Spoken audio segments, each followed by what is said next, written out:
going on, everybody? Welcome to Sippin with Serpents, episode 21.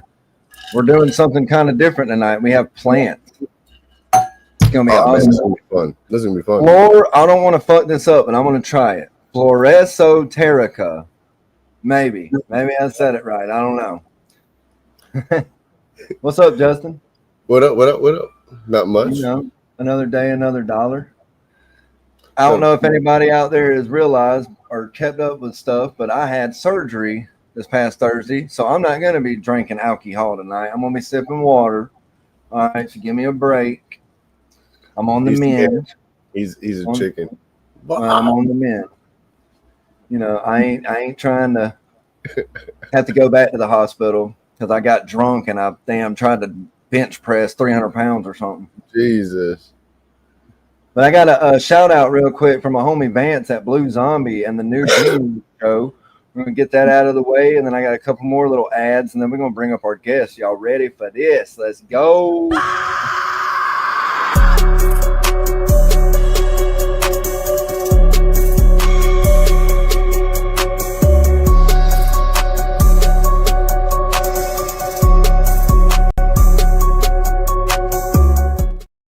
Let's go. Hell yeah, that's going to be on Blue Zombie Morph's YouTube channel. Shit. Yeah, it's going to be awesome. A Halloween costume contest. So everybody make sure to hit the bell over there and get ready. The new show, Gene Wars, is going to be Blue Zombie and Python Portal. It's going to be awesome. I'm looking forward to it. And I also got a couple more things I need to get out there. I'm going to put this up here. I just figured out how to do this, and I really like it. There's a QR code up there in the corner. If y'all don't mind, go ahead and hit that and check out what GAPS has to offer. You get 5% off. Use Trip 5 at checkout. Never hurts to try new things. You know, change can be a good thing sometimes. You know what I'm saying? And I got my Choochie over here. He's probably got his drink somewhere within arm's reach. But if you drink energy drinks and you get tired of your chest hurting, or you just want to try something that's not as bad, it's no chemicals, hit up Dubby and go to Trip 6 Serpents 10 at checkout for 10% off of your tub. They have all different kind of flavors. It's really good. Really good. Oh, you're talking about my little pink Your red double. See, every time you do it, I have to do that. Every time. Yeah, without further ado, though, we're going to introduce Kiko to the stage. Everybody give a shout out to Kiko in the comments. What's up, man? Let's go. Hey, what's up, RWO family? Come on. Right, you already know. I hope you're having a great night. Hell yeah. I'm super excited for this show. I hope everybody's got their notepads and pens ready to take some notes. Hey, I'm already seeing some. Man, this is the man to learn it from right here. Already in the chats, I'm seeing already. You know? Oh, yeah, our chat's going good. So I'm going to start getting that going. Give our shout outs. Go ahead. Can you do that? Fix the picture thing, however you was talking about it? I got you. So not hiding. Just keep putting them. What's up, Brave? Ari, what's up? You know, I just got hooked up with them people. They're awesome. Mitzi. I can do it kind of like that. I don't know which one it is, Justin. Why does it make it? They usually don't cover them up. It's really making it big tonight. I think it's the color you changed or something with it, but let me see. Here, I'll tell you what we'll do. Watch this. Keep going over them. Yeah, there we go. There we go. There we go. That's why. There we go, everybody. Sorry about that. Come on. We got Shauna and Audacious. What's up, girls? Got Markham. What's up, buddy? Everybody needs to go check out that video that he just put on YouTube about that damn show that Kiko actually puts on. And we'll get into that a little bit later. It's a really cool show. Definitely go to Markham Reptiles on YouTube and check the shit out. Like, subscribe, hit that notification bell. The dude's actually doing some pretty cool shit. I think he just worked on some new stuff. So pay attention to the guy. He's got some cool shit coming out too. Mm-hmm. What's up, Rat Master? Good to see you, Mark. Mark. Glad to see you, buddy. What's up, Cookie Monster? Always Cookie Cookie Monsters in the house. Mm-hmm. What's up, Hogfather? Come on. I'm still loving them bowls that he uses that has his logo on it and shit, man. That's cool as hell, dude. Come on. What's up, Exotic? What's up, everyone? Hell yeah. We got Melissa, the other, you know what I'm saying? DDM in the house. Do I need to make anybody blue? I don't know. Maybe. Yeah. DDM Yeah. and Dell. I thought Dell was already blue. What's up, Mission? Good to see you, man. Those snakes that you showed us the other day in that chat are still on my mind. Let's see. We'll do this for Kiko. Whatever that means.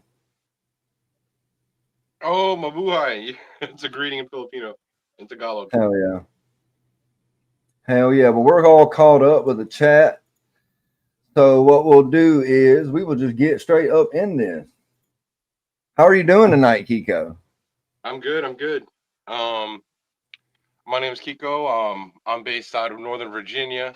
The name of the company is called Floresoterika, and I grow and sell carnivorous plants. You do. So what got you wanting to do carnivorous? Like it's actually kind of funny. It all started with with actually the reptiles. I wanted to start keeping all my reptiles bioactive, and that's really cool. Doing that instead of just buying all the plants, I figured I would just start collecting plants and growing them out.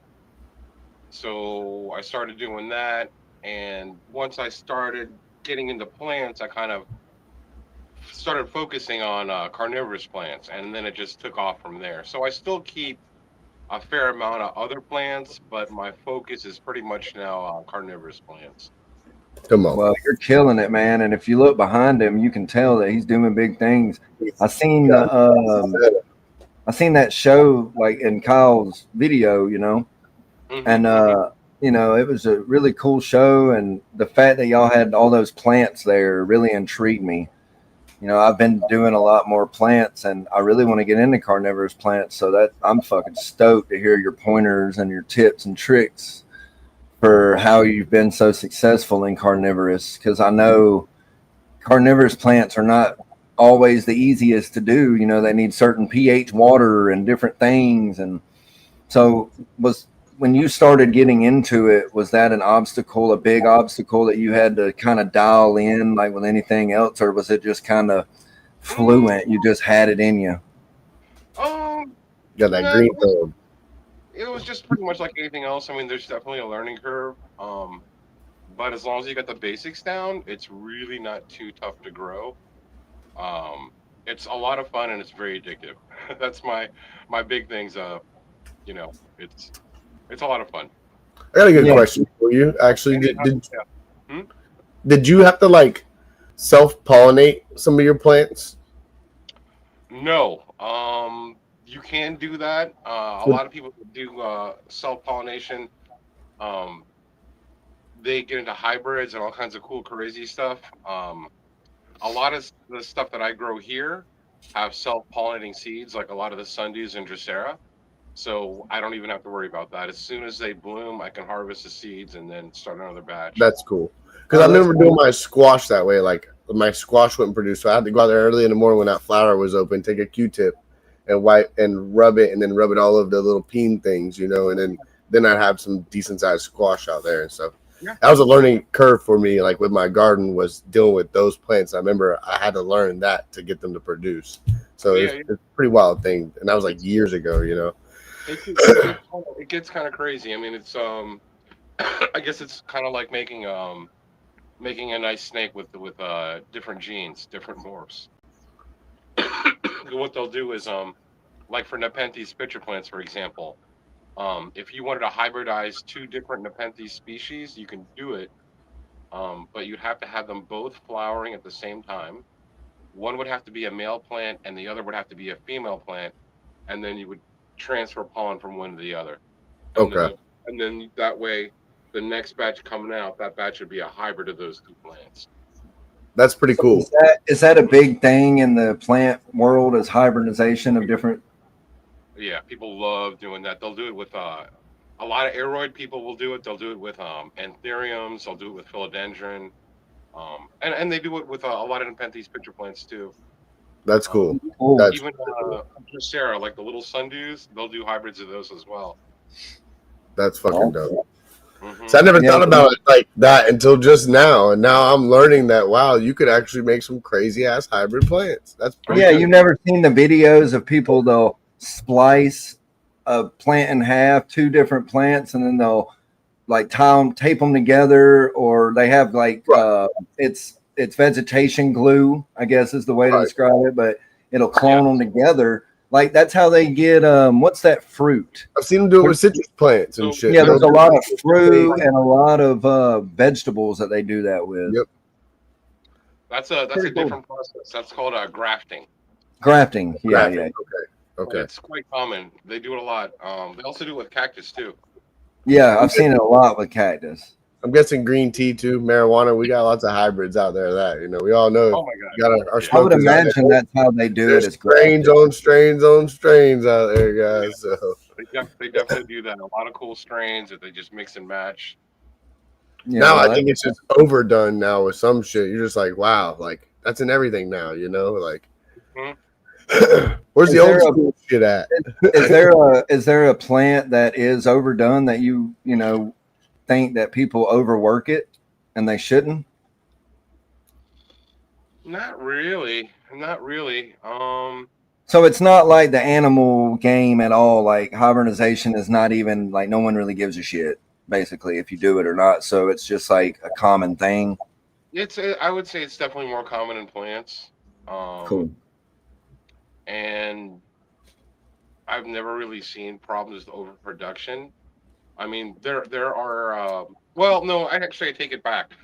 There is overproduction, but it's done in a different way. A lot of plant people are doing tissue culture now, and if you do tissue culture, it's a very quick way to mass produce plants, and you can do it with really rare plants. It wasn't as common before, but with the increase of tissue culture production, it has decreased a lot of the prices of the more expensive plants. Oh yeah, Mark has a good question down there. So I don't forget it and lose his question. Do they need a lot of higher humidity and moisture requirements, or are there some carnivorous plants that might be more arid? Sure. It really depends on the plant. Some do require more humidity, and some really don't care. Okay. So it really depends on the plant, and they're all over the place. Carnivorous plants, they can be found North America, South America, Asia, Africa. So different locales, definitely. Then different locales of them. Yep, and at different elevations too. You have highland plants that are pretty much like on top of the mountains. You have lowland plants that are at sea level. So there's quite a large variety. There's quite a large range. So basically, it just depends on the care requirements for that species of plant. It does depend on the specific plant. As far as what I stock in my inventory, I try to keep the plants that are a little more easy to take care of. Just because I deal with a lot of people that are first-time plant people that are just getting into the hobby.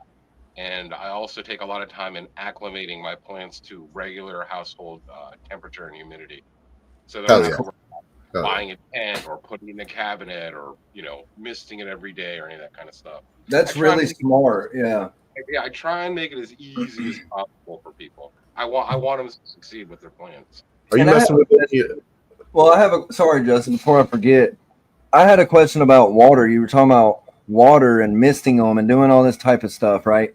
So me and you talked about it. I've talked about it with everybody that I talked to about plants, but it's really carnivorous plants like pitcher plants. I've noticed is you have to use certain water, but is there a way to kind of like drip train a plant that needs a different reverse osmosis, for instance? If you have to use that water, can you eventually get that plant to where you can use tap water?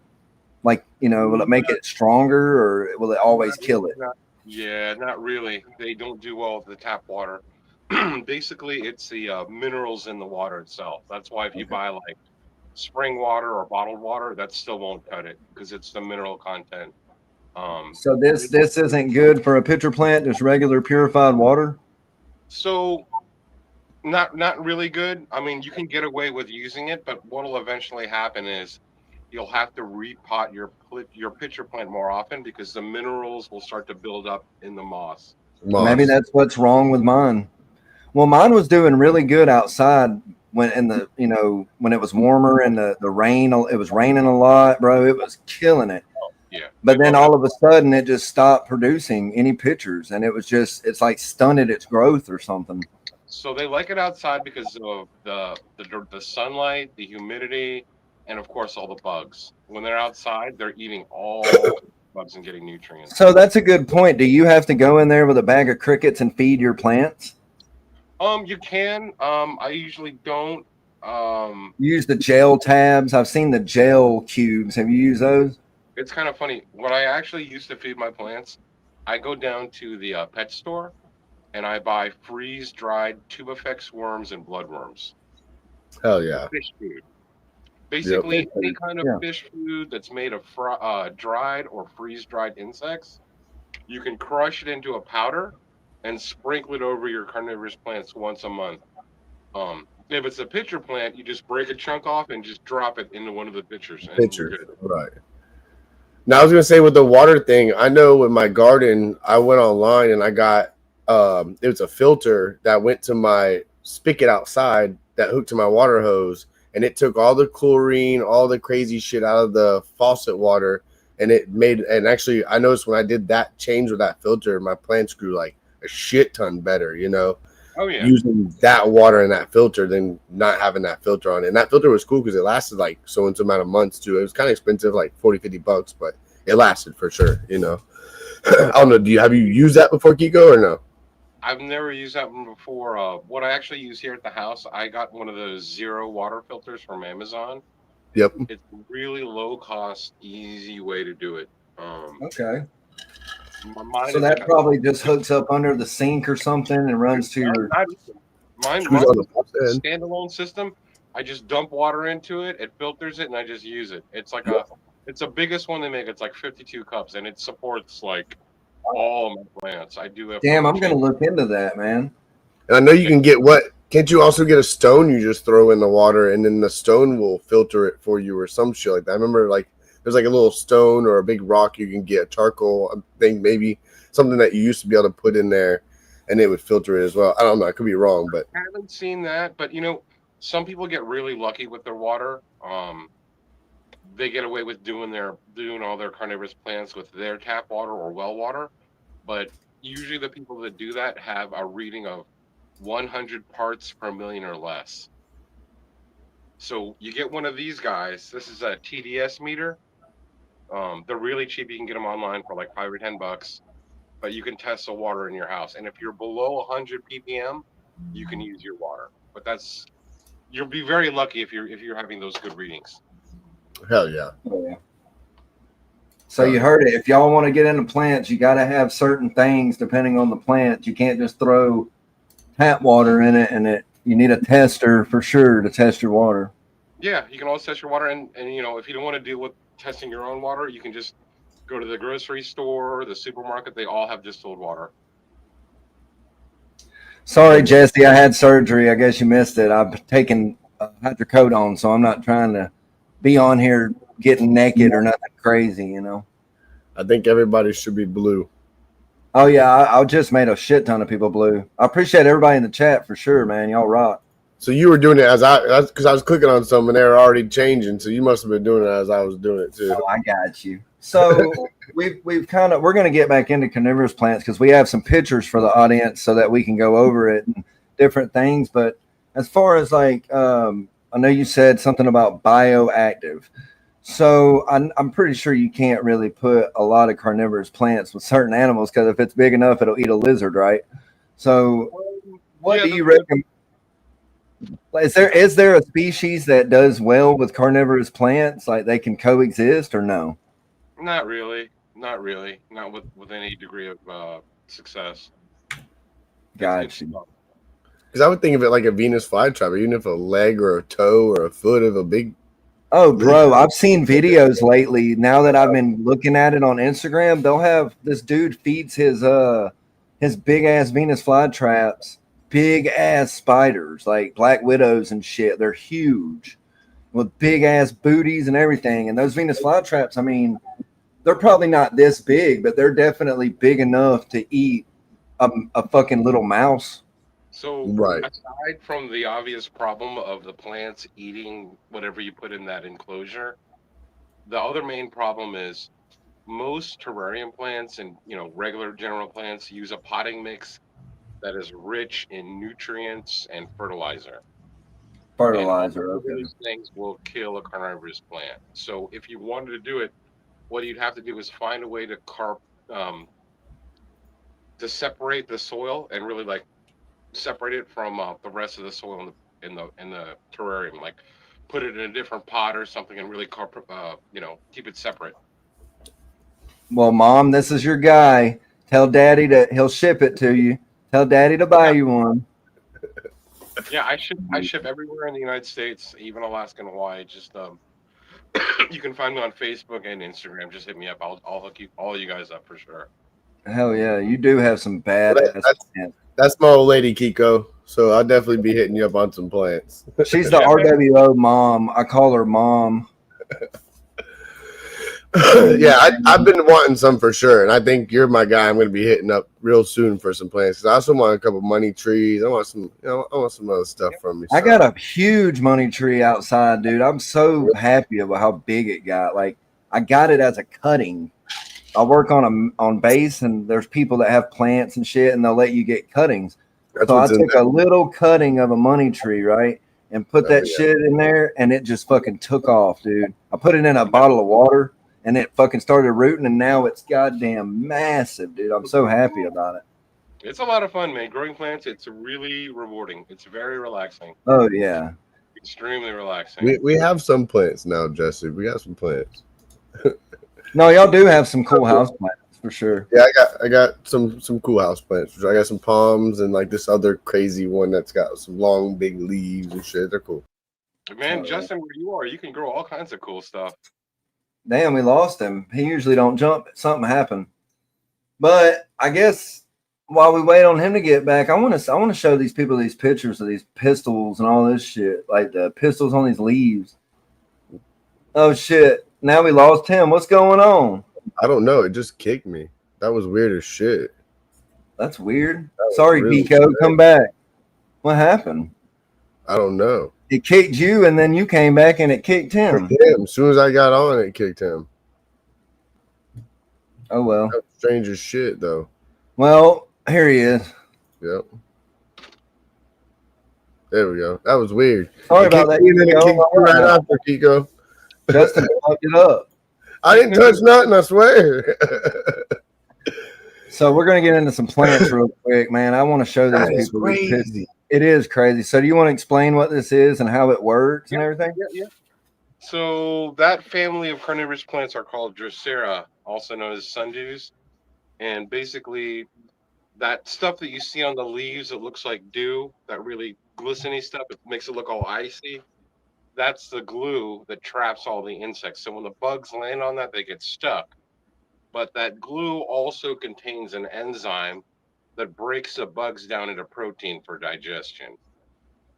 That particular one in the picture, that one's called Drosera adelaide, and it's endemic to Australia.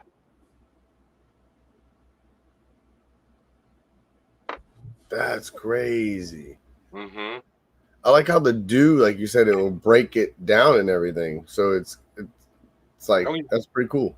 You see the insects decomposing right on top of the leaf, right before your eyes. It happens over, a period of a week or two. But does it? I was going to say, how long does it normally take for it to decompose everything and break it? Yeah. Now, will it be completely gone? You still got to go pick out the trash out of it, or will it be just? It's a really good job of getting rid of everything, pretty much. If it's a larger prey item, it might take a little bit longer, but these guys usually get really small insects like fungus gnats, and they're gone in like a week or two.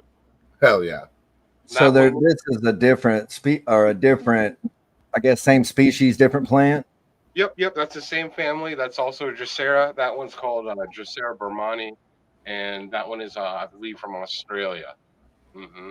Wow. Okay. So since it's being from Australia, you would think that it would be more arid, but is it? It looks like you got to keep it pretty moist. All these guys, for the most part, like to stay wet. I bottom water them in trays. I keep them all in like big 10 by 20 trays, and then I fill the trays up like halfway up with water, and then That's cool as shit. That's my favorite of that this. one, Yeah. yeah, everybody loves that plant. That one's called Drosera regia, also known as the king sundew. It's the largest one you can get. I say it looks really? like it gets big. Does it get really big? Oh my god, they get huge, like Really? humongous.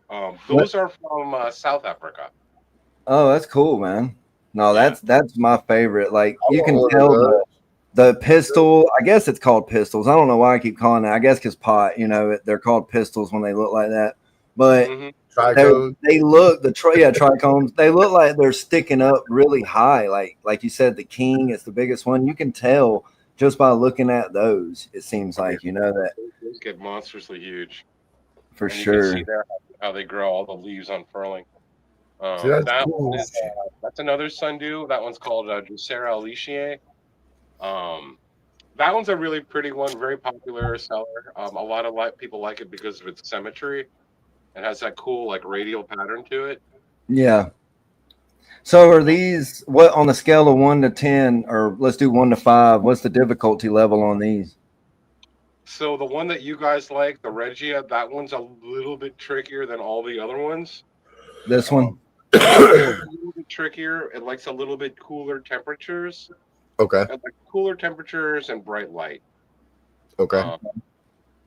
But all the other ones that we've looked at so far, like that guy and the other two, those are all pretty easy. Okay. Now, would any of these do great like on a porch in Florida? Oh yeah, absolutely. All you Yeah. would need is a south or southwest facing window.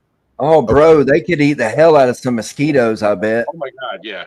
That's what I'm wondering. Could I put them on my patio with rocking chairs and shit, on the front porch, and have some. Those guys, any kind of small flying insect, yeah, those will definitely I destroy. didn't even think about that, dude. Shaded, and the sun's kind of like at a distance, so it doesn't get like it directly on it or anything. So I could put some of these on my screen porch, probably. Yeah, that's what I'm saying.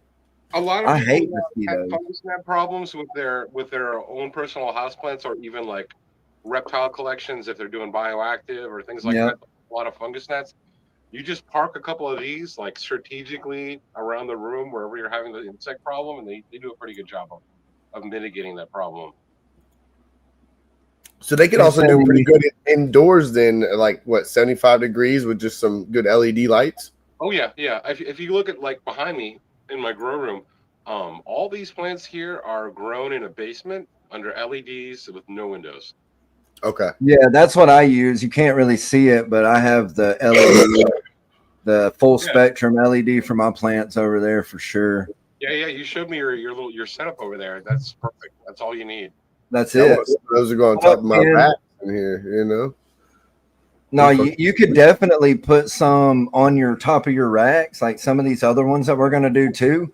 And all these are big LED strip lights that I have on my ceiling anyways, and they're the high luminous on them any damn way. So I'm wondering if they're right there on the top of my racks by the LED lights. Well, okay, that's a good point. I want to clarify. I just want to hit on it real quick. So you said fluorescent, and that's just a regular fluorescent? No, it looks like a fluorescent, but it's just LED.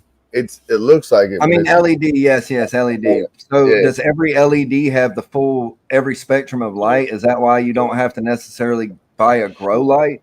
Yes. Here's the trick. When you're like on Amazon or wherever you're looking for lights, when you look for the LED lights, I buy LED shop lights. They're 48-inch lights. You have to look for something that says 5,000 K.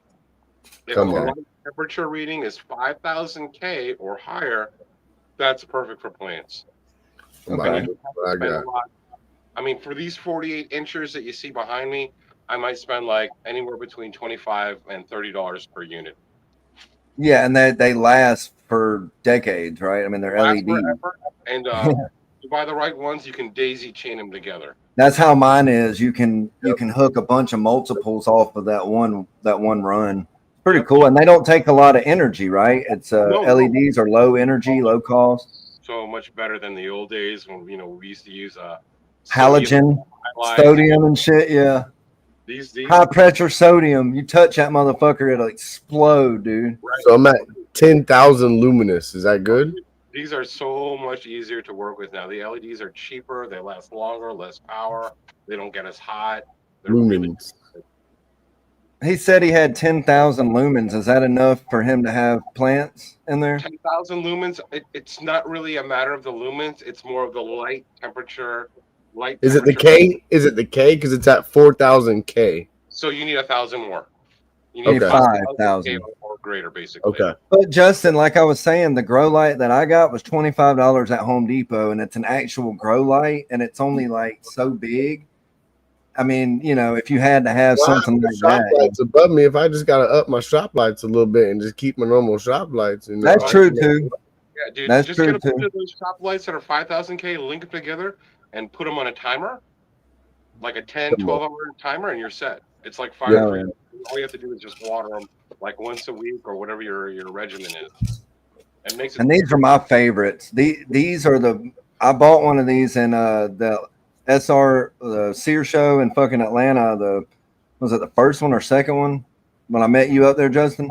Yeah. But I've had it since then, and I love pitcher plants, man. So where does something like this even come from? So these are actually my favorite also.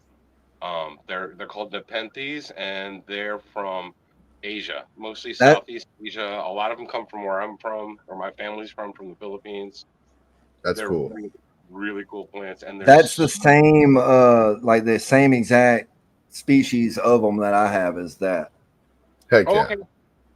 Yeah, it has the maroon on the leaves, and the pitchers are real bright reddish, maroonish looking. I love them, dude. But there's another one too. This one right here has caught my eye because it kind of reminds me of like those house plants that you're like a spider plant, the coloring on it and the pattern. So that one is a super, super expensive one. If you look at the pattern on the leaves, it's got that variegation on it where it has those white markings. Yep. That's basically like a mutation in the plant. Of course, the one I like is the most expensive one. Yeah. Kyle Markham was actually calling it pied. And it's it looks pied. Yeah, it looks pied. Yeah, and that's what we were talking about earlier about pothos will do it, and philodendrons and all the different species pretty much can do it. Yep, the variegation is it's a mutation that decreases the amount of pigment the plant has, or not pigment, chlorophyll the plant has. And that's a natural thing. That's not something that someone did. That's just naturally occurring. That happens. Yeah, it's just a freak mutant thing that happens in some plants, and it has that variegation. You do everything you can to propagate it. Hell yeah! So those have green. Those have green pitchers. They stay green like that with the yellow. The ones on that particular plant are green and white. Awesome. So it's a really striking plant, a gorgeous plant. Yeah, I love the trap doors on the pitcher plants. They're awesome. They're not very good at catching little bugs, but when they're big, when they're mature, oh my god, those things will take down wasps, hornets, yellow jackets, horse. Come on. Yep. Yeah, I know. We know you ain't got no damn bugs in your house anywhere. So that's another pitcher plant, and I wanted to include this photo so you could see how big they get. Yeah. That's growing in my grow room. I'm 5'9", and that thing's taller than I am. That's insane. I love it though, right? Like, imagine having one of those in the corner of your living room, Justin, just chilling with pictures hanging off of it. Dude, where you are in Florida, man, you could grow these things outside in your yard all year round, and they would get massive. See, that's the thing. Like, we can have some pretty cool plants, and I was gonna say that, Kiko. The only thing that worries me is the storms. Like, we have shit, like some crazy badass storms that will come through and ruin your whole garden, like that, And that's the only problem is when you have a storm, you got to kind of be prepared and run all that shit inside and protect it. But yeah, that would be dope as shit. I would love that in my yard. That would be fucking sweet. Oh, yeah. All my friends that live in Florida that are growers too, man, the stuff they show me that they grow over there, it's just. Does it make you jealous? Absolutely it does. Do you mess around with I used to do microgreens. Do you mess around with microgreens at all or no? I don't, but But there's a few vendors that I've been talking to that might start selling microgreens at my plant shows. So we'll Hell see. yeah. We might be doing a little bit of stuff with that stuff. The Oh melon, well, the melon one is freaking delicious. I used to just freaking eat handfuls of that shit, man. That shit is so good. But yeah, I love the microgreens, I've man. been looking into that, but I was kind of worried. It seems like it's kind of hard to do. Is it not hard to do? It was well, Kiko, you more into that one. Shit. I'm sure if you have the right setup, you could probably pull it off. I've never tried growing microgreens myself, but I feel like I would want some kind of bubble system, like a hydroponic system, to make it as clean as possible. I had these one trays that fit in other trays, is what I had, and they're plastic trays, and that one trays had the little vent holes all on them, and I would set those in those. And the main thing that I had to worry about the most was having that pH level in that water right. And as long as you had that pH level in that water right, you were gravy trained every time. And I did the same thing, LED lights in a baker's rack when I did all mine. Literally, it was pretty simple. This next species is like the one that I have never been able to keep alive. I couldn't even, nobody could pay me to keep this species alive. And I want you to tell me how to do it. We got everybody. Oh, no, that was a picture I didn't do. I'm sorry. Hang on. I fucked up. We got these other pictures. We got some more pictures. That's crazy. Oh, dude, no. Look at this one. That's cool. This is one of my favorites, though, dude. It's so beautiful. Look at that. If anybody wants that particular plant, when you're shopping for picture plants, that one's called Nepenthes Miranda. It's one of the more common clones, so it's not that hard to find. It's That's the ones that they had in Daytona, Justin. That they had them everywhere, hanging in that booth. That was that or species or whatever the hell you call it. Yeah, I want a rare one. If I get one, I don't want what everybody else has got. Give me something. Well, this is the one. That's the one I got, and I love it because it does the red. It has more red. What's the one you were showing off that had the pictures on the top and on the bottom that was part of Ari's mix or whatever you guys used to have or whatever? That was pretty cool. You showed that off yesterday. That one, I can bring that one out in a little bit. That one's called Nepenthes ampullaria. Okay. It's a really if you want to grab it, that would yeah. Do you have some of those available, Kiko? I don't think I have any ampullaria, straight ampullaria. I think I have some ampullaria hybrids, some crosses in stock right now, but regular plain ampullaria, I don't have any right now. Okay. So this is the actual plant. Wow. And as you can see, it's got all the upper pictures here that are used for catching like the flying insects. But what's really cool about the plant, and I was showing this on the other podcast, is if you look at the bottom, it's got pictures growing at the base of the plant. And those pictures there are designed to catch insects and bugs that crawl around on the ground instead of the flying ones. Well, when I first started getting into pitcher plants, that's what I was seeing was the ground dwelling pitchers. There's a lot of those, and they are wild as hell, man. That looks cool because you got the tops and the bottoms, you know. Yep. And the other thing that's cool about the bottom pitchers are they also develop to process decaying plant material. So dead leaves or detritus, any kind of plant matter that falls in these, they get processed for digestion as well. That's cool as fuck, man. But yeah, it's a really cool plant. The Nepenthes. That's the one I want. Yeah, I dig the shit out of that, dude. Yeah, out of all this is the one that I've never ever had luck with, bro. Like I've probably spent $200 in my lifetime on these plants, and I ain't never had them live. So, whenever anybody thinks of carnivorous plant, this is like the icon. This is the one that everybody thinks of. Yeah, the Venus flytrap. They're a very, very cool plant, but they are definitely a little bit harder to take care of than the others. And the reason being is it's a temperate plant. So just like a tulip, in the wintertime, it dies back completely and then goes through like a hibernation period. And in the spring, it pops back up. Damn, so I was probably throwing away fucking plants that were fucking hibernating. I had no idea, man. Yeah, a lot of people will keep them. They'll start to die back, and then they'll wonder what the hell happened. They'll toss them. It's like the old hamster deal when people thought their hamster was dead, but it was really hibernating. or gerbil? Was it the hamster or the gerbil? It was one of the two. So what you got to do is if you're in a temperate area, like where I am here in Virginia, or if you're in North Carolina where these plants are originally from, you can keep them outside all year round. You just have to make sure that the root or the rhizome doesn't freeze over. Okay. You have to keep it in a well insulated pot or well into the ground. At least I'm not alone. Yeah. You know, I'm sure a lot of people do that, man. They think they're dead and they throw them away, bro. Yep. And then if you keep them hibernating outside in the winter and the spring, they'll pop right back up. My problem is where I live, That's gorgeous. I got all kinds of critters in my yard. I got fox, chipmunks, I got freaking everything. So anything I put back there gets eaten. What I have to do is and you guys would have to do this too if you live in a warmer climate. From January to like April, March, take the plants and put them in the fridge. Really? Yep, you put them in the fridge. You keep them. You still have to water them, not as much. You still have to keep them damp, but you put them in the fridge for like 3 or 4 months, and then you take them out and start growing them again. Huh. Because it's too warm where you guys are to have them, winter over. Right.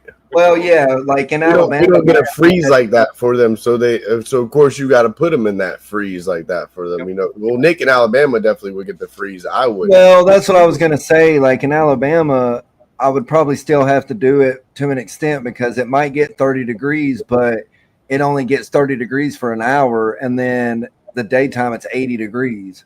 Yeah, you know what I need, mean? you need a prolonged. I've seen that. Of drop temperatures. Come on, Kike. Less light and all that stuff. So what is this particular reddish one? Because that's really pretty. That's a cultivar of Venus flytrap. That particular one is called B52. It's a very popular cultivar.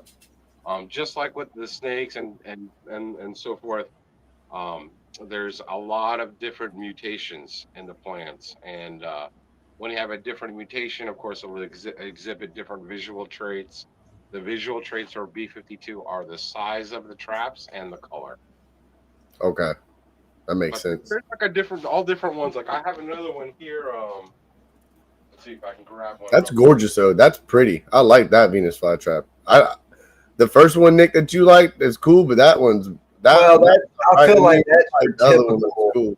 Like yeah, that's the other one was cool at cool. Home Depot fly trap, and that's a little bit more pretty, So that's what I recommend to most people. If you want to start getting into fly traps, just go to Home Depot or your local garden center because you can get them for like $5 or $10. Start with that. If you can keep it alive for a year, then you can, step up your game and buy the more expensive cultivars.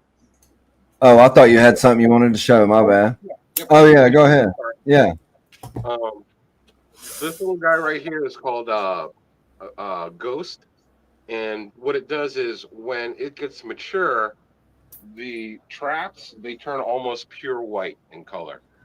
Really? So there's a ghost gene in fly traps. Yeah. I guess so. I want it.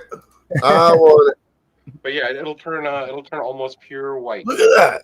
That's beautiful too. Yeah, they're all look at the I guess they're whiskers or whatever you call them inside of the pouch or the pads, and that's how they detect. You know what I mean? So like, it's so cool how evolution and all that has made these plants this way. Honestly, it's fucking insane.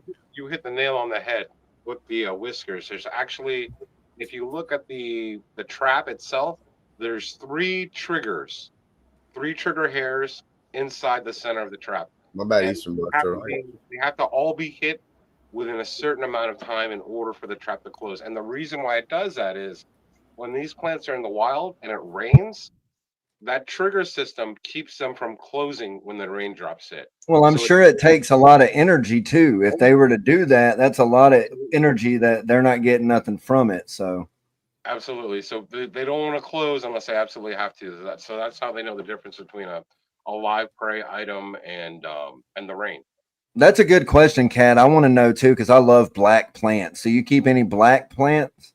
Say, Nick, your wife's asking a question. I know. I better get him to answer it. Black. I have some darker ones, but nothing really super dark. Do you have a palm street? I don't have Palm Street. I actually do most of my sales through the Facebook groups and directly. So if any of you guys want plants, just hit me up on Instagram or hit up Flora Esoterica on Facebook, and I will absolutely get them to you.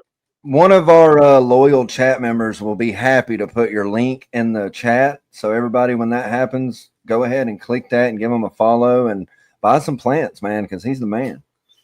That's a cool looking one too. What is all the? I mean, I probably sound dumb, but what is all the green stuff? Is that moss? What is that? Yep. That's a long fiber sphagnum moss. When you start growing carnivorous plants, you will get moss everywhere. And all That's cool though. I like that.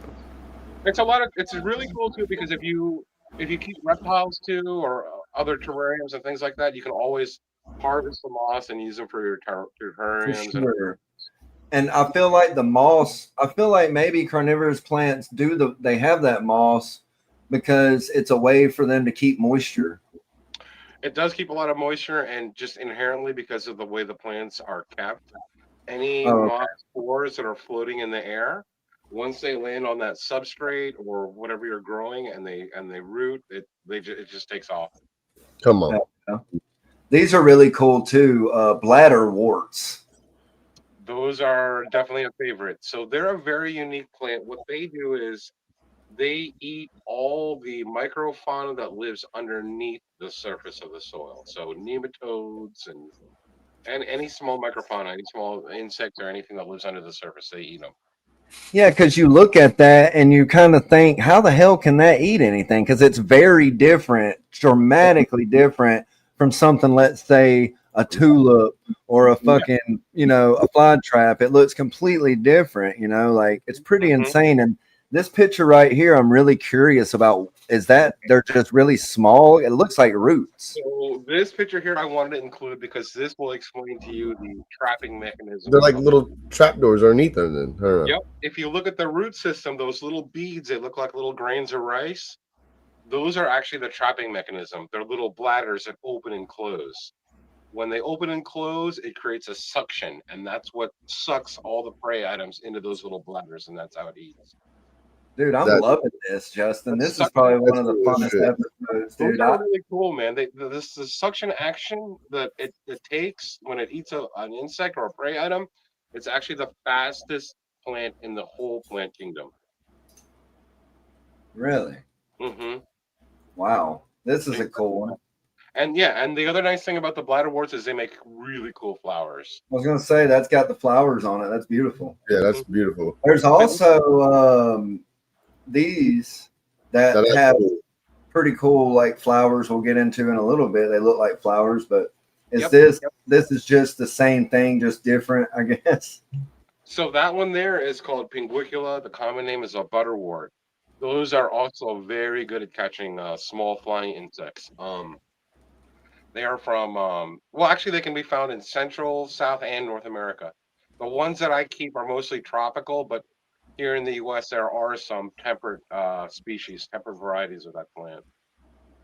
Very cool. Here's another one that looks purple. It's fucking cool as hell. So I can see it's got the little like sap hairs on it. Is that what's catching the plants or the bugs more or less? Is the little sap hairs? Yep, the surface of the leaves are totally sticky, and on that particular plant, you can see the bloom starting to come out. I hate to say it, but it trips me out because like seeing them in the little cups like that reminds me of like if succulents almost like like when I'd walk a bunch of succulents, it's almost what I would see. Look at that one. That looks just like a succulent. Yep, it almost looks like a succulent. Actually, they're often referred to as the succulents of the carnivorous world. Okay. Really? Okay. They look like succulents, and the other thing that's very similar to succulents, you can propagate these by doing leaf pullings, just like a succulent. So if you were to rip a leaf off of that plant right there and put it like in a covered container with some damp moss, it'll grow babies. That's cool. And so they do grow like succulents, like because you could do the same thing. You pull off little ass fucking pieces, and they'll just fucking take off. Look at that one though. That's cool. Exactly the same. It looks. I want some of those. That's gorgeous. I want. Look at that, Justin. Look at that. I assume that is what. I'm about to send you a list. No. So that one is. If you go back to that other picture you were just at with the flower, Yeah, that one right there. That's So gorgeous. you can see, you see how far the flower is from the plant? It's on that long stalk. Yep. A lot of the carnivorous plants will do that. Then the reason why they do that, it's an evolutionary adaptation, and what it does is it makes sure whatever's pollinating doesn't get eaten. So if a bee goes to that flower, it's far away from the sticky leaves, and it can fly away and continue pollinating other plants. Wow, that's cool. That's Yeah, pretty cool, man. it's far away from the part of the plant that's dangerous to the pollinator. So Mother Nature, man, so smart, really takes care of everything. When you start to study, the reason why these plants do the things they do, the evolutionary adaptations, you can really start to see why Darwin loved these things, why these were Darwin's favorite plants, all the carnivorous ones. That's Yeah. cool. Well, Justin, I'm gonna take this off. Something's wrong with my thing. It won't let me do the commercial. It won't let me scroll. If you want to hit that vision commercial, we'll get back into it because I got some questions about herping abroad. Yeah, let's do it. Vision Products has developed the slotted stainless steel Versa Rack, the best rack at the best price. The slotted stainless steel Versa Rack allows you to place multiple overhead light and heat sources above your breeding tubs. Couple this with optional Vision heat cables to also provide an underbelly heat source. Each pin of the rack design, making it modular, affordable, and easy to assemble. This design avoids expensive welding, yet maintains rigid strength and durability. Countless hours of design and prototyping led to the perfect end plate design to make the rack strong, easy to assemble, and keep manufacturing and shipping costs low.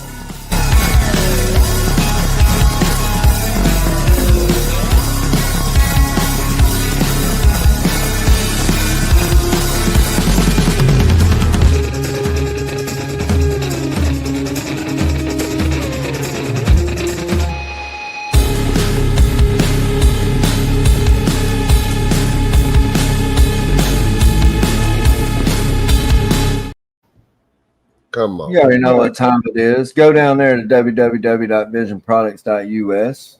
Check out the new stuff they got and let me know what you think about it. Tell you this Justin, I'm going to remove myself and I'm going to let you ask him some questions about abroad. I got to walk around and get the blood flowing for a minute. Oh, absolutely. And Come on. So, explain some of your broad stuff, man. Man, last time I was back in the Philippines, my family's from the Philippines. I was back there visiting, and we went to this resort. It's on the western side of the Philippines in this area, on this island called Palawan. Okay. And the resort that we went to was really cool because the entire resort was an island. Oh, The shit. whole island was the resort. And I didn't go there, playing the herp or anything. I was just there on a vacation. You know, they had all kinds of snorkeling and diving and like all kinds of stuff. It's a beautiful, beautiful place. Hell yeah. On the way there, man, I was noticing all this crazy wildlife, and it pretty much just kind of turned into a herping trip for me after that. That's Um, awesome. the first thing I remember seeing were Asian water monitors. I think it's monitor something. I forgot the name. Salvatore, I think something Salvatore was the Latin name, but they're Asian water monitors. Yep. We call them in the Philippines. We call them bayawak. That's the Tagalog term for that particular animal.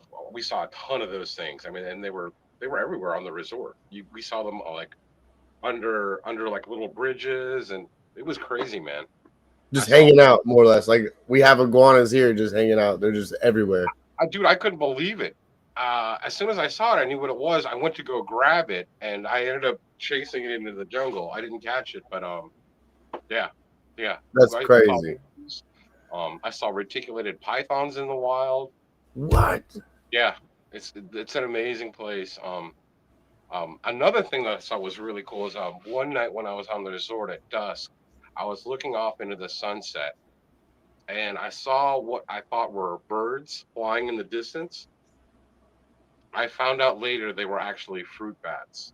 Bats. Okay. Yep. These bats had like a 5-foot wingspan, like amazingly like giant. They're huge bats. Because we see them here in Florida. I do see them here. You'll see, and they're running like little flocks. It's mainly at night or at dusk, right when the sun's going down. You'll start to see them flock, and they'll come wherever. They'll go back to wherever they're at. But it's pretty cool seeing them. But they're tiny. It's not like you just said like a wingspan that's fucking huge. You would think as a bird. You're like, no, those are bats. You know where they are when you see them. They were like turkey vultures. I mean, these things were that's crazy. They had the most amazing things. Like when I would go to my cottage on the beach there, one night I opened the screen door. On the outside of the screen, I saw like, I don't know, it must have been at least 10 inches long. Tokay gecko. Tokay gecko. Come just on. Sitting there chilling. And there are a lot of species and stuff. Didn't even drive you nuts all night? It didn't drive you nuts all night, making noise all night? I was happy to have. I knew he was taking care of all the bugs and creepy crawlies. Hell yeah. But it's amazing. And I'm sure there were a lot of other things that I saw there that I didn't even know what I was looking at. Right. Because there's so many different snakes and there's so much flora and fauna in a place like that. But so audience, you guys here, you guys ever want to go herping? He's naming a cool ass spot. Go check it out. You get to see. It sounds like you see retics, water monitors. Oh, I'm already like shit. I'm sold on all that. Yeah. If you want to go herping, man, the Philippines you can see all kinds of crazy stuff over there. And that was just the stuff you saw on land. When I went snorkeling, of course, the reefs and everything, the fish and the coral, all that stuff was amazing. Oh, I can only imagine that. Now, that's what I was going to ask when you went snorkeling. Now, is it like kind of like the Keys where you don't have to go that far and you could be like at a reef like 6 feet, Yeah, or is it you got to kind of? Yep. In low tide, you can pretty much walk out there, and the corals are like at waist, chest level, and you just. That's fucking amazing. That's amazing. Another nice thing about that resort, though, was it was well within the migratory path of whale shark. Okay, that's cool. You could actually see whale shark when you're diving. I didn't do the diving part because I'm not PADI certified. Right. But my brother went and he had a good time. I just went snorkeling. Right. That's what I would have done. I'm scared to dive, so I'll go snorkeling all day, but I ain't going. Oh yeah. No, I feel you, man. There's some things in the ocean that should be left alone. Yep. For sure. That water will give it and take it away real quick. But yeah, man, between snorkeling and just herping, it was an incredible time. That's cool. That's really cool. See out there. Now, was it just the Philippines? Have you been anywhere else, or was that just the only place that you've seen? That was the only place I really went herping when I was over there, yeah. I mean, I went to other places while I was there, but there was no herping. Like, I went to Hong Kong, and it wasn't nothing. No herping in the city. Probably good food, though. Yeah. I would say, was it good food? Yeah, I've heard Hong Kong's food is some of the best. So, dude, yeah, the dim sum in Hong Kong, after you had it there, you can't eat anywhere else. It's really really good. See. That's one trip I want to go there, Tokyo. And now you got Philippines on my bucket list. Now I'm, If you can, Thailand's really nice too. Really? Thailand's very, very nice. Very, very nice. There's actually a guy, I don't know if you follow him on YouTube, Dan Mallory from DM Exotics. Mm-hmm. He does a lot of... I've talked to Dan before. Yep. Dan's really cool. He does a lot of tours because he's based in Thailand too now. Hell yeah. Like expeditions out into the bush, and you can go catch mangrove snakes and ganya soma and pythons and all kinds of crazy crap. That's cool. That's cool shit. That's cool. Actually, shout out to Kyle. He's in the chat. He hooked me up with Dan. I got a little flying tree snake in, and Dan was the one that's messed with a lot of the flying tree snakes. So, I heard water monitor. Yeah, you got one of those. Yeah, that's what I keep. Kiko is a water monitor. Oh, you have one? Yeah, he has a big one. Oh, how big is yours? Right now she's still younger, so she's probably hell in all like 4.5 foot, maybe 5 foot. I love those guys. But she'll get bigger. I think it's a female anyway. I don't really know. I got to get with Mike about it. For Mike's monitor. I was telling Justin how I would see those in the wild back home, back in the Philippines. Mm-hmm. Yeah, and I'm sure you noticed they're always in the nastiest fucking water. Dude, like you'll see a water monitor pop up and have a dirty diaper on its head, and it's just chill.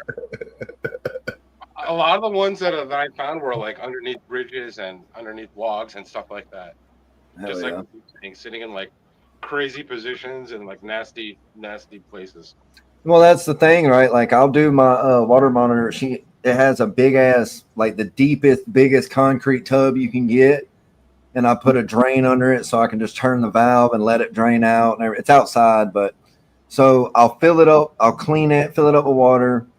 I'll go in, get her some shrimp or some crawfish or chicken, what the fuck ever, and I'll feed her, and then she'll literally go right in the water and shit.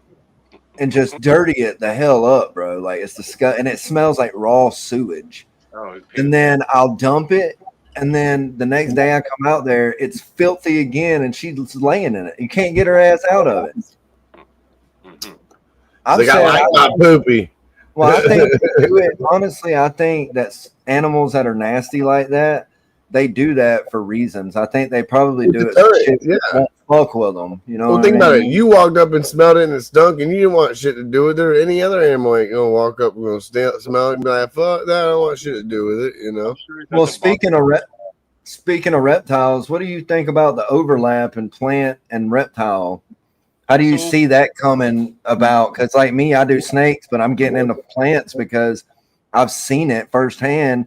You know, you can sell snakes all day, but plants are first of all a lot easier, a lot less low maintenance. It seems like you can take a clone and root it and sell the damn clone for $25 upwards to $100 depending on what you're growing. You know? We see Palm Street. We see these people making a killing off of hand over fist. So, do you think the overlap is gonna eventually be like most people are gonna do that? Like they're gonna want to do that, and like hobbies they just kind of go hand in hand, man. If you like nature and you like animals, you know, there's a good chance that you're into plants too. And with the advent of the bioactive craze in reptile keeping, you know, it's been around for a while now. It's not going anywhere. It's just growing.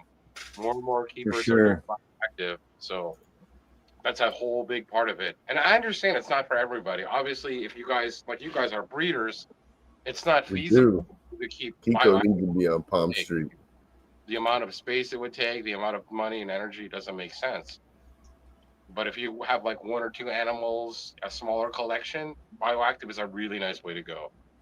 So speaking of that, I'm sure you kind of know about what plants go with what different things. So like for instance, like maybe some kind of tropical, like I don't know, some kind of tropical lizard, you know, pothos, obviously. But what are some of the plants that people might not know about that it'll flourish in an environment like that? Low light, really, really low light, if no light at all type shit, you know? So for a tropical setup, for something like that, pothos is always a good plant to use. I mean, that's everybody's pretty much go-to. Yeah. And even within the pothos family, you can find a lot of beautiful plants. They have the neon one, they have marble queen, they have variegated ones like pothos enjoy. Those are all really good. Scindapsus, they work really well. Very similar to pothos. A lot of epiprenums will work well. Ferns, those do really well. Ferns always do so good, you know. The ferns do good. Mosses do very well. What kind of moss would you I know some mosses are bad, so what kind of moss would you not recommend to put in a reptile enclosure? If there are any. I mean, I assume that there's good moss and bad moss. You know, the stuff that I stay away from is just the stuff that you get in the store that has the dye in it. You'll see them in plastic bags, and they'll be fucking like bright green and totally dead, and they just because you don't know what chemicals or what they have in there to keep it like that.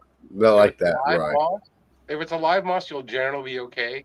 The one thing you'll have to be careful though with live moss is if you do field collecting.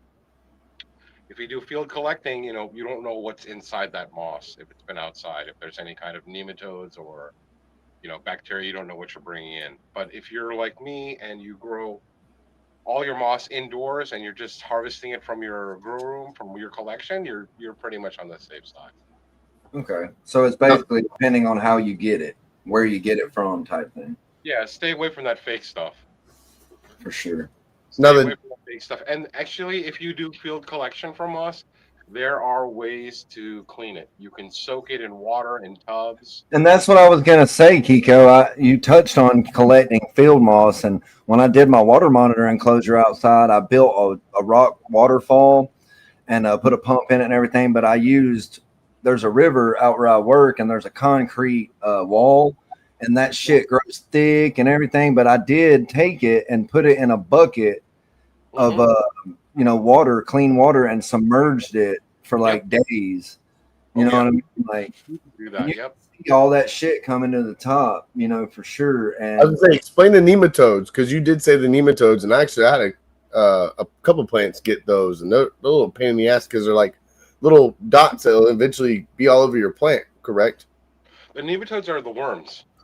Oh, okay. So I don't know what it was that I had. Maybe not been nematodes, but they're like little freaking dots. And next thing you go out there, your whole plant's covered in these little fucking dots on the branch. Those are like mites or something. They could be mites, they could be aphids, they could be thrips. There's a number of different. They're brown little patches, look like wood little spots. Is where they look like on it, and it would take over on them. Especially my cactuses were getting them, and I could go out there and hose it off of them, and it would clear the whole cactus for a good bit. And next thing you know, like a few weeks later, it'd be covered in them again. Pain to deal with. Pests are definitely a pain. You just have to treat them. I use that 7 dust is what eventually saved me, was the 7 dust. That'll work very well. That'll work. Any kind of systemic pest control will work. All that stuff is good. So if people want to use a harsh chemical like 7, what do you recommend organic? Organic, people usually recommend neem oil, but it's kind of touch and go. It takes a long time, at least in my experience, to treat them with neem oil. Yeah, because I've used that before, and I was gonna say the only way, and that's what people don't get. You go to the grocery store, you see organic, no pesticides, motherfucker. You ain't getting a tomato that damn big and not putting any kind of pesticide on it. I'm sorry, it's not happening. It's got some kind of thing going on with it. It's got something on it, yeah. If you want to go the natural route and you don't want to do pesticides, the other thing you can do is beneficial bugs. Okay. You can do lace wings. You can do ladybugs. I've heard of people getting ladybugs on Amazon and putting them in their greenhouses. Yep. You can do. There's also something called predatory mites. And really? And those mites will hunt down and eat the mites that are bad for your plants. Yep. That's cool. I do remember doing in the little greenhouse, we used to get bags and bags of ladybugs. And I mean, when we would do that, you would think because my always thought was we just spent all this money on ladybugs, they're going to disappear. But no, they'd be there for weeks on weeks on weeks. They're eating fucking other pests. Yeah. Yeah, you can order all kinds of stuff. You can even order praying mantis eggs. They call them oofs, and you can order them online, put them in your greenhouse. I remember you were talking about that. I think it was last night or something when you were talking about you can buy them on Amazon. Yep. Dude, that's cool because I love praying mantis. You used to have that mantis. Yeah. What was the mantis you had? I had 2 orchid mantises. I had 2 of them. Oh, dude, those were the coolest. They don't live long. That's the only downfall with them. They don't live long at all. But they got fully sized, which the whole time I kept thinking when I should pair them, I should have paired them, and I didn't. And then one of them, I think my male was the one that ended up passing away, and it was too late. I was like, well, I can't pair them now. Fuck now. But they were really beautiful. I was like, man, if I actually had some orchids to put these things on, that would be cool as shit, Oh, it's like what you said. They don't live long, so you really have to try and establish a breeding colony. Yeah, you do. You do. So what kind of plants do you do that aren't carnivorous? I do a lot of aeroids. I do a lot of philodendrons. I do a lot of anthuriums. I do the smaller terrarium plants. And I'm really also into the corpse plants, the corpse flowers, the ones that smell like dead bodies. Oh man, I have to get with you on that. I never heard of that. What? They smell like dead bodies? Yeah, look up corpse flower and you'll see them. They make these huge blossoms, like 3-4 foot inflorescence, and they smell like rotting meat. I'm about to get it right here. Here we go. Y'all ready for this? That's not something you want in your house. Clearly, you don't want to walk in and smell rotten fucking meat. Usually what happens is when these things bloom, I put them out on the patio. Whoa, that is crazy. That's what they look like. What But the fuck? I grew up want one of those. too. Look at that. That is huge. Do they get that? That's big. They get enormous, dude. That The is ones big. I have some of the larger ones, but I also have a dwarf species called Amorphophallus konjac, and those stay on the smaller side. You don't No, need. dude, that's I would fucking. love that in my front yard. That would look like pimp. Like motherfucker, pull up, you see my big old Oh yeah, they're super blooming plant. They don't even look real. They look like they're like an alien plant from another planet or something. I know, right? That was crazy as hell. It'll keep the neighbors away. Keep the riffraff out of the neighborhood. Yeah, but I keep those. I keep a little bit of everything, but carnivorous plants, they're definitely my love. Hell yeah. No, carnivorous is cool, you know, because of a bunch of different aspects about it. You know, I mean, like we said earlier, you know, I watch a lot of that stuff now more than ever because, you know, Instagram, you like one image and that's all your feed's going to be. So, you know, it worked out good and I'm happy about it because dude, the world of carnivorous plants is not as small as you think it is, bro. It's like you said, there's almost a carnivorous plant probably on every region of the world, every continent, every, you know, place. It's pretty insane. Yeah, pretty much everywhere, you know, except for like Antarctica. There, you'll find them pretty much everywhere. That's wild. So you don't do any succulents, nothing like that? I do. I have a few here and there, but I'm not big into them. It's real when you get into plants. It's really easy to go overboard and end up with everything. Yeah. That's what usually happens to most people. It's an addiction, right? When you got a hobby that you enjoy, it's an addiction, whether it's snakes, lizards, frogs, or plants. That's a good question, though, Ari. Is there a carnivorous plant native to America? Oh, my God. Yeah, there's a lot. Yeah, absolutely. Oh, really? Come on. Yeah. Well, the Venus flytrap, the classic carnivorous plant, that's from North Carolina. That's the only place you can Really? Really? That's crazy. No way. I would have never thought that. I would have thought like from the Amazon or something crazy. Hawaii or something, you know? North Carolina. That's our plant. That's U.S. plant. That's crazy. Crazy, yeah. You got those. You got American pitcher plants. They're called Sarsinia. Those are temperate ones that you find. Do you do a lot of the native to America plants? Unfortunately, I don't because I don't have like I was telling you guys earlier, my yard is not good for hybriding all these guys. I have too many animals to eat them, and I don't have the fridge capacity to store all those plants over the winter. So most of the stuff I deal with are tropical. You need to get you a cooler. You need like a closet with a cooler in it, you know, like a air chiller. I plan on trying to do something with the outside, maybe like fencing an area in and using like chicken wire or something to get like a secure area. But that's one of my projects because I definitely want to stock more temperate plants, more temperate carnivorous plants. Yeah, I would like to get into the native species to the country. That would be cool as hell. You know, if I could find them, that'd be badass. There's a lot of beautiful, like the pitcher plant you said that's native to America, and of course who the hell would have ever thought something like a Venus flytrap would come from North Carolina or whatever? You know? Never would have guessed that in a million years. Yep. Never would have guessed that. Made in the USA, bro. USA. So what would be like? So you know a lot of plants. So what would be like the craziest tropicalist plant in America that you would like the most? That's the hottest plant.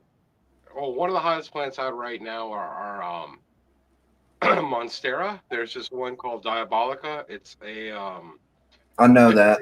From or actually Diablo, I think what it's called. It's from I think Thailand. I want to say those are going for like 40 grand or some ridiculous thing like what? What? I have to look it up, but they're extremely expensive. Jesus. Yeah. The plant world gets ridiculous, dude. It's just like the reptile world. It is, yeah. Apparently, you wouldn't think. I mean, but I guess it's like any other hobby. People will pay what they want to pay because they want it. You know, they'll pay whatever the fuck they have to. It gets really ridiculous, but I try not to follow all those trends. Of I course. just I just grow what I enjoy doing. And I think that's really the key. No matter what you're doing in life, find the one thing that you really enjoy, find the one thing you're really good at, and just get really good at that one thing, and then Hell yeah. everybody will come to you. For sure. Yep.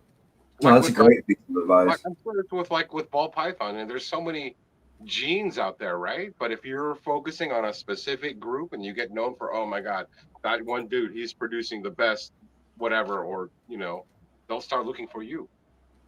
Right. Right. Hell yeah. Great.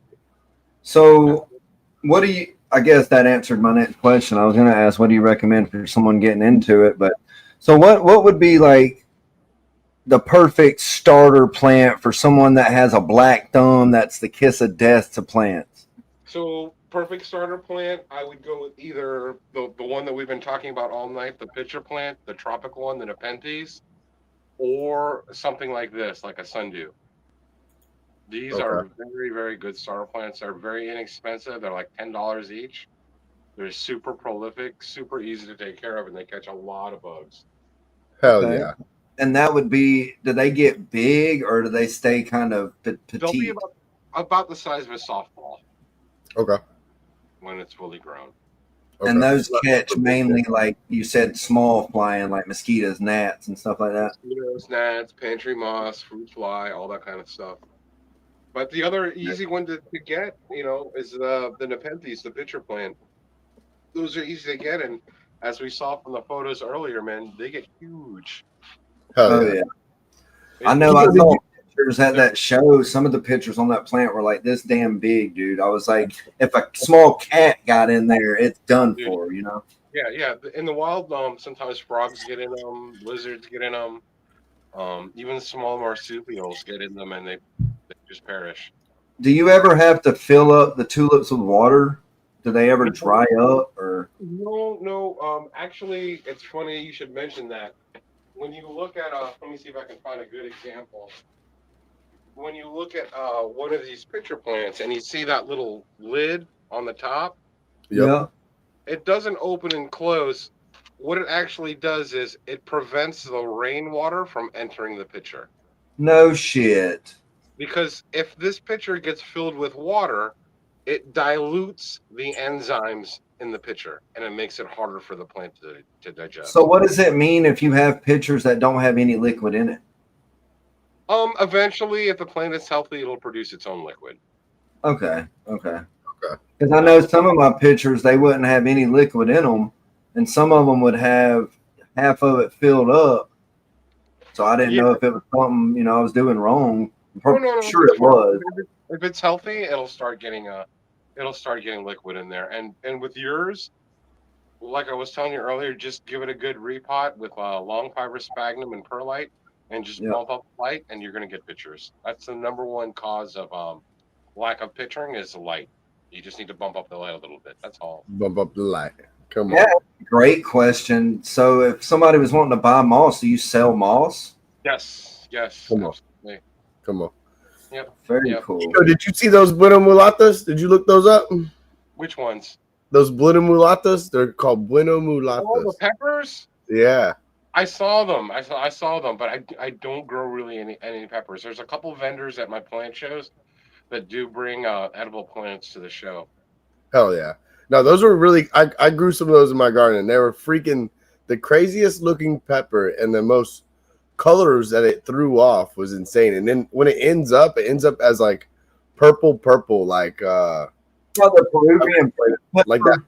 like that violet purple. Yeah, it's called a Bueno Mulata pepper, bro. It's purple as shit.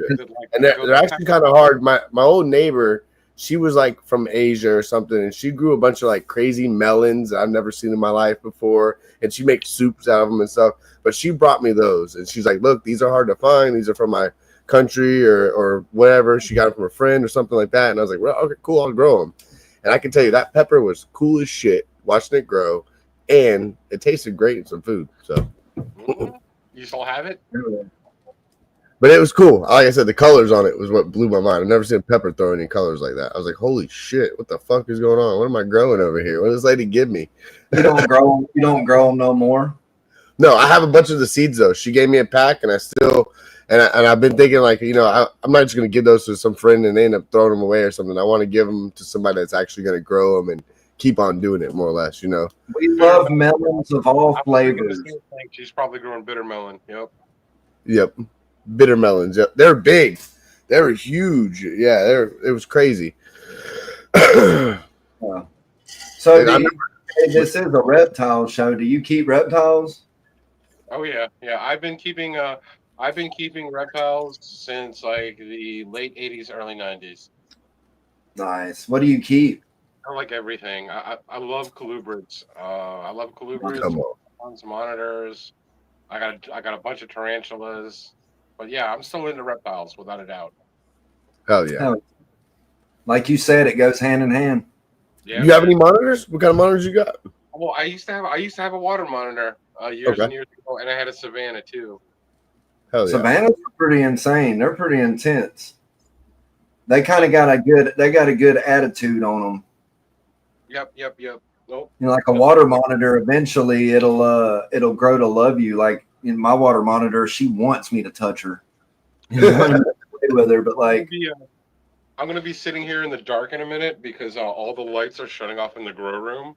Well, that's fine. We ain't got but a few minutes left anyway. I'm gonna cut it a little early because I'm kind of in pain, but I've really fucking enjoyed this. Kiko, if anybody, like you said, wanted to hit you up, if you got any kind of spill, any kind of what do they call it? I forget what they call it. Your spill, if you will. Yeah, man. If you're local to the Washington D.C. area, come by and see me at one of my shows. I do a plant show every month, second Sunday of every month at Eavesdrop Brewery in Manassas, Virginia, and my reptile show is also at Eavesdrop Brewery in Manassas, and that's the first Sunday every month. If you want to, I'm gonna have to make it up there to that because it's beer and reptiles and plants and shit, and you have live music, right? And it's free to enter. Yep, it's a party, man. It's unlike any reptile show you'll ever go to. It's the most chill atmosphere, and it's friendly. You can hang out there the whole day. You can even bring your dog. See, me and you, Nick, we want to fly and make a little trip. We're gonna have to go up there, man. We're gonna have to. We need to do a Sippin with Serpents show at the event. You know what I mean? I'd love That'd be to cool. And if you're not a local and you want to find me online, just look for me on Facebook. Look for Floresoterika on Facebook, and I'm on Instagram. Come on. Hell yeah, no, man. You're a plethora of plant knowledge. Yeah, I'm glad I met him. You don't even know. I'm stoked. I got chameleons down the road I'm gonna need some plants for, and I want some personal badass plants. And I got somebody knowledgeable now. I can be like, look, man, this is what I'm looking for. Shoot me in the right direction. Bro, I've been messaging him about all kind of shit. I hope I'm not aggravating him, but he seems like the guy that he likes it. Yeah, man. I'm happy to help whatever you guys need. And thank you again for having me on the show. It's been awesome. I've really enjoyed it. Come on. Dude, anytime, man. If there's ever any time you ever want to shoot the shit on one of our party shows, because sometimes we'll do an open panel type deal, you're more than welcome. Please come up. Just hit me up and let me know. And if you guys come down to DC, dude, we'll have a good time. We'll go check out all the places, and we'll go shooting, and it'll be fun. Oh yeah, for sure. Hell yeah. Well, I've had a great time. Justin, what you got for the people? Like to everybody in the chats, thank you guys for coming out. Looks like we had we got 13 now. I mean, we stayed up there in the chats and the view. So thanks everybody for coming out for sure. Kiko, it was definitely nice meeting you for sure. And like I tell everybody, man, those speed humps in the road. Keep that head up, keep pushing. The day you bring your head down is the day it brings you down. So don't do that shit. Keep on pushing. Keep on going over them. There's obstacles, guys. Ain't life going to give you anything you can't handle. So keep on going. Hell yeah. I'm going to put that on a shirt eventually. We're going to have a Sippin with Serpents shirt with speed humps on it. Oh, my God. Be looking out for that. But, like I tell everybody, appreciate you coming every week. Y'all kick ass. Thank you for all the support you give to the RWO family. Don't forget, every Tuesday night, LMK show. Ken over at LMK Reptiles. Don't miss those shows. Hit the bell.